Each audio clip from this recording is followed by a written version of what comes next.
Hi நண்பர்களே, வணக்கம். எல்லாரும் எப்படி இருக்கீங்க? நாங்க தஞ்சாவூர்லேருந்து இந்த நார்த்தங்காய் எங்களுக்கு மரத்துலேருந்து ஃப்ரெஷ்ஷாக பறித்து குடுத்தாங்க. இத நான் வீட்டுக்கு கொண்டு வந்து இதில கல் உப்பு போட்டு 4ஆ இத கட் பண்ணிவிட்டு, இதில கல் உப்பு போட்டு ஒரு 3 டேஸ் வச்சிருந்து, அப்படியே குலுக்கி குலுக்கி வச்சுட்டு, அதுக்கப்புறமா மாடியில போயி இத ஒரு தட்டில எடுத்து காய வச்சு, மறுபடியும் அந்த தண்ணீலயே போடணுமாம்.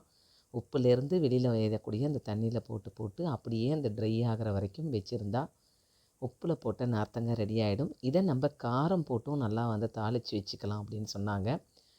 இதில் கடுகு, உளுத்தம்பருப்பு, கருவேப்பில்லை, பச்சை மிளகாய் அதெல்லாம் போட்டு வதக்கிட்டு, அப்புறம் தனி மிளகாய் தூள் இதில் போட்டுட்டு, பெருங்காயமும் லைட்டாக வெந்தயமும் போட்டு வறுத்து பொடி பண்ணி போட்டு தாளித்து, தேவைப்பட்டால் கொஞ்சோண்டு ஒரு துளி கசப்பு போகிறதுக்காக ஒரு துளி வெல்லம் கொஞ்சமாக அதில் சேர்த்துக்கிட்டோம்னா ரொம்ப அருமையான ஒரு சுவையான ஒரு கார ஊறுகாய், நார்த்தங்காய் ஊறுகாவும் ரெடி ஆகிடும்.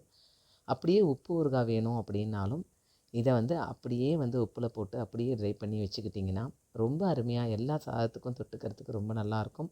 ஸ்பெசிஃபிக்காக நமக்கு தயிர் சாதம், தண்ணி சாதம் எல்லாத்துக்குமே இந்த நார்த்தங்காய் ஊறுகாய் ரொம்ப நல்லாயிருக்கும். நார்த்தங்காய் ஊறுகாய் நினச்சாலே நாக்கில் எச்சி ஊறுது இல்லையா? அந்த நார்த்தங்காவுக்கு மட்டும் அப்படி ஒரு சுவை இருக்குதுங்க. வாங்க சாப்பிட்லாம்.